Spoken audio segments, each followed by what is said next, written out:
They say a man's life flashes before his eyes before his final breath. For Titus, it was the past 7 days, every bruise, every breath, every heartbeat that brought him here, to the sand that will take him, or his enemy.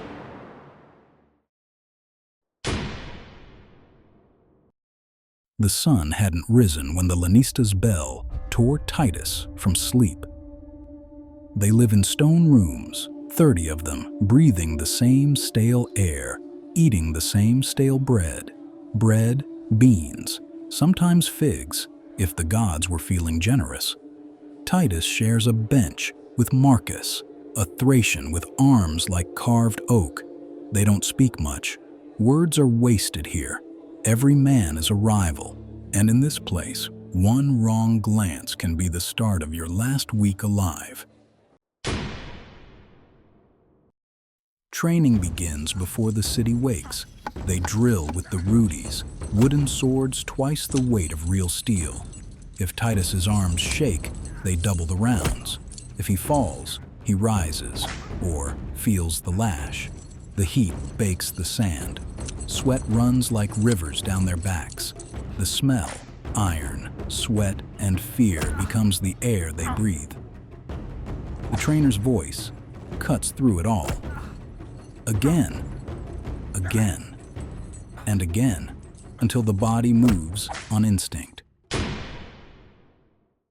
Gladiators aren't just fighters, they're wagers on 2 legs. The city's rich men place bets before they even draw their blades. That's when the whispers start. Deals, promises, threats. Titus heard one about himself, how his downfall would make a certain senator very, very rich. Marcus hears it too, and in his eyes, Titus sees the truth. If they face each other, there will be no mercy. Titus doesn't know if the lash or the blade will take him, but he knows one man's fortune depends on seeing him bleed. Her name is Livia, a healer in the Ludus. She tends to wounds no man can stitch himself. Her hands are gentle, her eyes sharper than any blade. When she binds Titus's wrist, she whispers, "Survive. You have the eyes of one who will." It's foolish, dangerous, but in that moment, Titus wants to live, not for glory, not for freedom, but for her. She treats wounds but cannot heal the kind of danger she has just invited into her life. Tomorrow, the Colosseum will drink deep. The air in the barracks is heavy with unspoken fears. Marcus sits sharpening his sword. The sound is slow, deliberate, metal whispering against stone like a snake in the dark. Titus sharpens his. Each stroke feels heavier than the last, as if the blade knows what's coming. No words, just steel on stone, and the faint creak of leather straps as hands tighten around hilts. That night, Titus dreams of wheat fields, of his father's farm when he was young, of wind in the barley and the laughter of a sister long gone. When he wakes, the dream slips away like water through his fingers, and his hands are shaking, not from the cold, but from the weight of tomorrow. By this time tomorrow, the sand will remember his blood, or Marcus's. The Colosseum is a beast. Its walls rise like cliffs, its mouth full of teeth. Tens of thousands of Romans hungry for the clash. The sand burns beneath Titus's feet. He can taste dust in the back of his throat. Opposite him, Marcus, the friend he never called friend. Their eyes lock, and in that heartbeat, the world outside the arena ceases to exist. They circle, strike, block, strike again. Sparks leap from clashing steel. A cut opens across Titus's arm. Marcus's blade grazes his neck. Warm blood trickles, stinging like fire. Every heartbeat is a drum, every breath a gamble. Then, Titus sees it. A shift in Marcus's footing, a stumble, a single opening. Titus's blade surges forward, the point finding Marcus's throat. Titus looks to the Emperor's box. His thumb hovers. Titus looks at Marcus, and he remembers the stale bread, the shared bench, the unspoken brotherhood, the nights when the cold was kept at bay by shared rations and silent understanding. He lowers his sword. The Emperor spared Marcus, but the crowd will not forget. Some call it mercy, others call it weakness. The chants still echo in Titus's skull long after the gates close behind him. The air inside the barracks feels heavier now, thick with judgment. Every man's gaze lingers a moment longer on him, as if measuring his worth or plotting his downfall. Later in the healer's chamber, Livia tends Titus's wounds.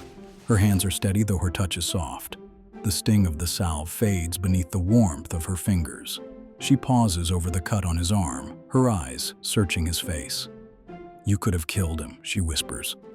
"I know," Titus replies, his voice low, almost a confession.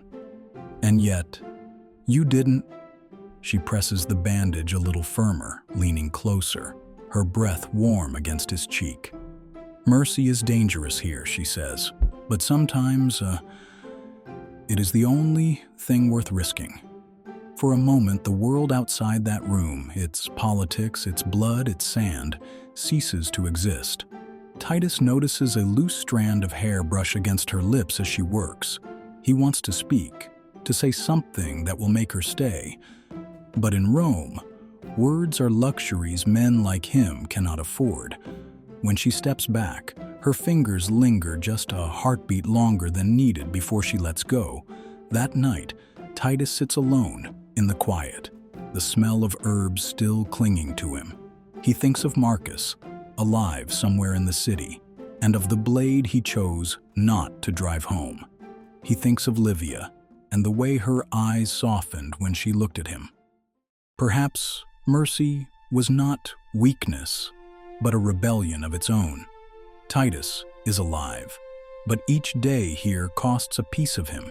In sparing Marcus, Titus may have won a friend, but he has made enemies he has yet to see.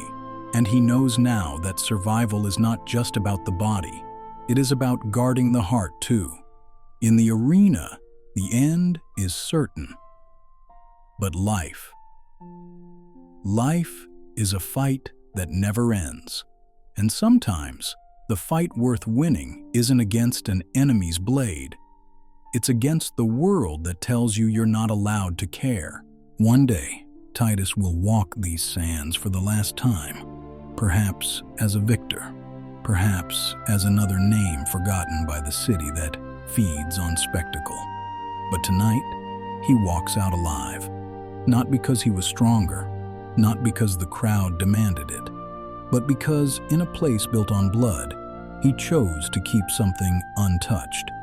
Maybe in another life, this city could have seen him as more than a weapon. Maybe it still can. In Rome, every man fights a battle you cannot see. What would yours be if you were standing here? If you enjoyed this journey through the past, please like, share, and subscribe. Your support means the world. It motivates us to create more stories and helps our small channel grow.